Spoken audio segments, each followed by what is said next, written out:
नमस्कार मित्रांनो, आपण आलो आज दापोली येथे आणि दापोली येथे सुरू झाले एस टी महामंडळाची नवीन दापोली खेड अशी इलेक्ट्रिक बस।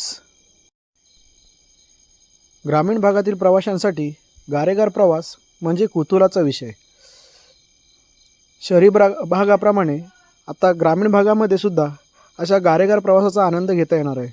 तर मित्रांनो, मी केला या बसमधून प्रवास दापोली ते खेड या महामार्गावर आणि खऱ्या अर्थाने शहरासारखी फिलिंग वाटली।